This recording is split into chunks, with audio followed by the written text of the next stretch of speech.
Hey everyone, Cleo here, and today I'm going to be talking about the books that I finished in the month of May. Now there's a few numbers that are going to be on the screen at all times. First of all, there's going to be my full TBR list, so the amount of books that I have on my physical TBR at the beginning of this month is currently on there, so that was 67 books, and throughout this video that number will be changing. Second number is going to be the amount of credits that I have in my book buying credit system, and then the third number that is on there is going to be the amount of books that I read in a month, so that number will be climbing throughout this video.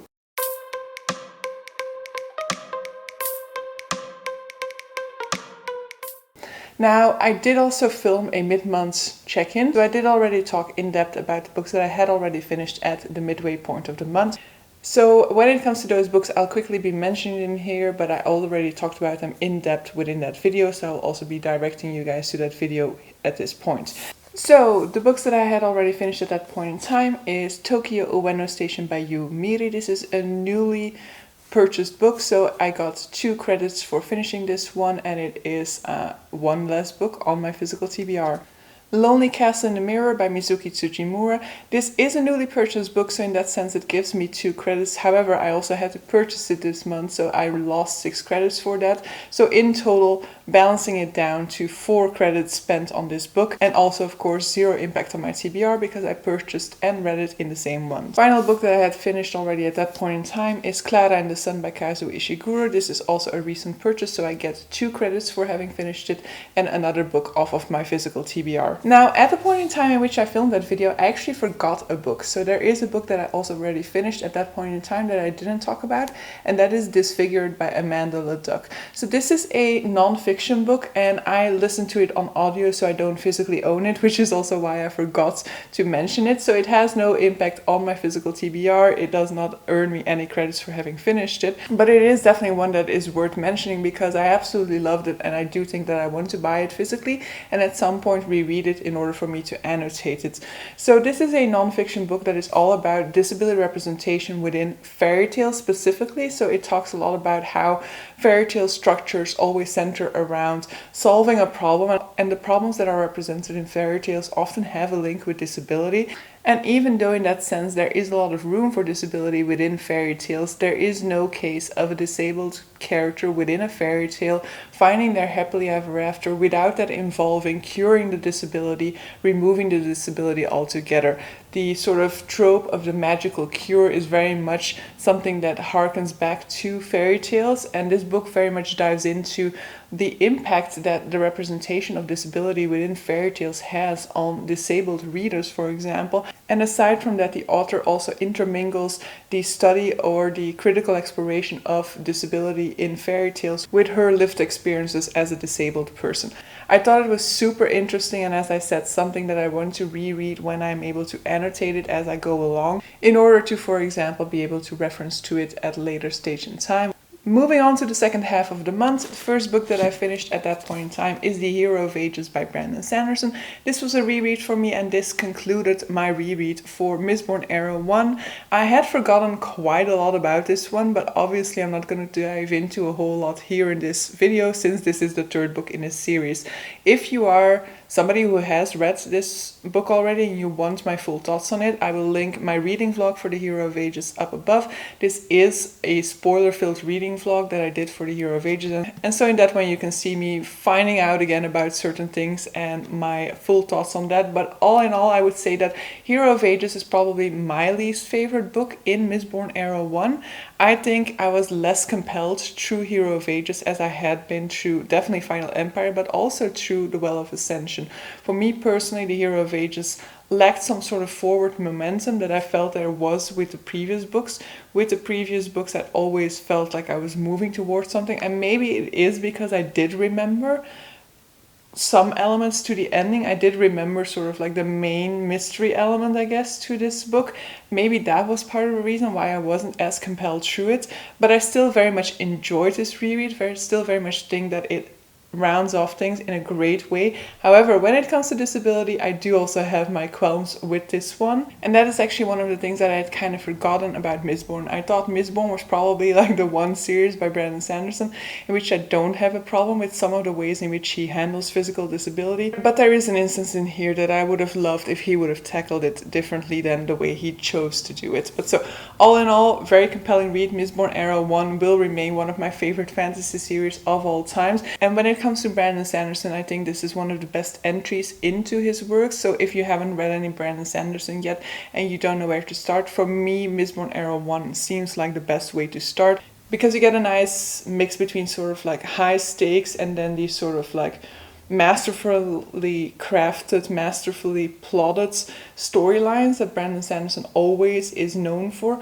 with a very compelling magic system, and a magic system that we explore from the get-go. We do a lot of magic system exploration in Mistborn Era 1, whereas when it comes to some other suggested entries such as Warbreaker or Elantris, for example, the magic systems in those aren't explored as fully, and they're explored more later on within the plotline of the book than happens within Mistborn Era 1.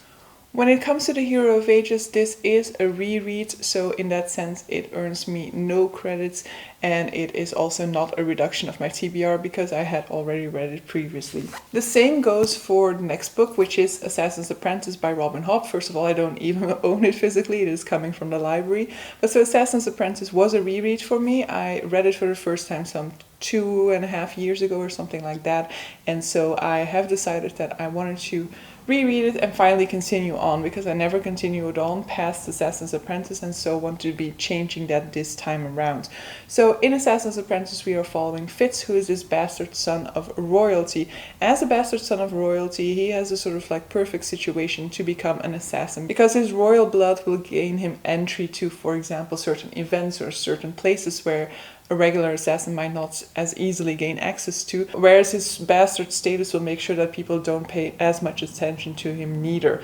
In Assassin's Apprentice, we are following him from the beginning of his story, so we're following him from age 8, for example, or something like that, up until the point in which he's sent out on his first real assignments. I think Assassin's Apprentice is a really good story. I kind of had some qualms with it the first time I read it, mainly with the ending, and rereading it has made it clear that what I liked a little bit less about the story the first time around was actually very much a minor point when it comes to the entirety of the story. There are a lot of elements to this that I absolutely love. One of the main points of interest for me the first time around was this magic system of the wit. The wit is a power that Fitz naturally possesses. It allows him to reach out to animals and to create bonds, create connections, to communicate with the animals around him. And that sort of bond is so beautiful, especially when you see him create those intense bonds with creatures when he is still a very young boy. It also leads the way to a lot of heartbreak, because the wit is seen as an evil power. It is seen as something that you shouldn't possess, and so Fitz needs to hide that power or needs to stop using that power altogether. There are many interesting elements to this story. I definitely also think that there is a very interesting look at gaslighting and the effect that can have on students when a teacher tries to break his students down in order to mold them in the shape that he wants them to be formed in. And while my reread did not make me cry, I definitely am ready to do so in the sequels, because I know that it is a heartbreaking series and that there isn't much joy in Fitz's life at all, apparently. I'm kind of wrong in the order in which I'm talking about these books, but so I also, in the second half of the month, finished The House of Always by Jenn Lyons. This is the 4th installment in A Chorus of Dragons. This is recently published. It came out around the 11th or the 13th of May, and I have been buddy reading this series so far with Sarah from Voice Through Words, and so we've definitely been enjoying this read a whole lot. Very much already looking forward to the time when I'll be rereading this one in preparation for the 5th book that will come out in 2022. As this is a 4th book in the series, I can definitely not tell you a whole lot about it. I can just say that I really absolutely enjoyed it. One of the main elements that I always enjoyed about these books is the structure, where you have a frame story and a story within a story. In the frame story, we have two people alternating their storytelling often, and that will be then the story within the story. And within this one, we do use that structure, but we play around with it, and the way in which that structure is kind of adapted within the fourth book, just works so well within the plot of this book that I just thought it was a nice way to use that structural element and to really make it seem very natural within the plot of this story. And as always, there was also a whole lot of queer rep, and so I don't know whether there are characters left within this story who are not queer, but so if you are looking for more queer fantasy, this is definitely also one that you should hit up. Aside from that, I just think it's a great one if you read a lot of fantasy and you're looking for something new, because I don't think you can easily compare it to a whole lot of other fantasies. There are definitely elements that in it that you can relate to other fantasies, but in and of itself, it really feels quite unique, and I've definitely been enjoying it a whole lot. Now, when it comes to this book, you will have seen that nothing really changed when it came to the statistics except for the amount of books that I've read. And that is because I had the ARC available of this book to me, and I did not physically own it until I had finished it. So in that sense, it was not a physical book when I read it. And as a consequence, I also didn't have to spend any credits on buying it neither. So it had zero impact on my TBR. And for those of you paying attention, you will have noticed that that number has not been moving for a while. So did we still manage to save this month a little bit? Did we still manage to get a little bit further in on the projects to get to the 0 TBR? Not a whole lot. I finished one more book, which is a secret TBR book, but this is a book off of my physical TBR. So I do get 1 credit for finishing it, and it does mean that my physical TBR is down by another book. And I'm about to shake things up a little bit even further because I also purchased another book this month. So I pre-ordered this one last month after I finished the first book in the series, and that is Master Artificer by Justin Call. This is a massive book, and as you can see, I've actually started it already, but I wasn't able to finish it within a month. So this is a pre-order of a hardback, so you can imagine that quite some credits were lost here. So it cost me 10 credits to buy this book. I will earn back 2 of those next month when I finish it, but so it did have an impact on my credit. And it does mean that the amount of reduction of my physical TBR in May is very insignificant. But so Master Artificer is a sequel to Master of Sorrows by Justin Call, which is the first book in a 12-part fantasy series that is going to look at the development of our protagonist Anef from this sort of cinnamon roll character to a force of evil. For me personally, what was most interesting about Master of Sorrows was its disability rep. Our protagonist Anef is born with only one hand, and in this world this immediately marks him as being evil. As a result, people immediately try to kill him. However, somebody saves his life and then hides his disability from the outside world so that he can survive and train amongst them. But so yeah, I absolutely loved seeing that disability rep within there. I absolutely loved the story in itself. Definitely very much got me intrigued for what is going to come next. And so I was very eager to dive into Master Artificer. And so I started it, and it is going to happen within the month of June.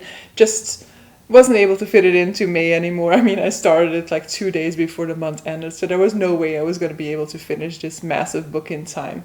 But so yeah, that is it for my month of May. So basically I started off the month with 67 books in my physical TBR, and I ended up with 65. So it's not that much of a reduction. I did get a better reduction the month before that, but I do definitely have plans for improvements within the month of June. I do have a lot of books in the month of June that I would like to get around to, and so hopefully being able to reduce this TBR a little bit further in the month of June. Regardless, I think in terms of my full year, I'm still well on schedule to make the goal that I set out for myself at the beginning of the year. So no pressure there. I'm still on track. It's still going fine. But so yeah, hope you guys enjoyed this video. Definitely let me know if any of these books are books that you have read in the past and what your thoughts are on them, or whether you have any interest in picking up these books in the future yourself. We can definitely discuss these further down in the comments. And so hope you guys enjoyed this video, and see you guys for a future one. Bye!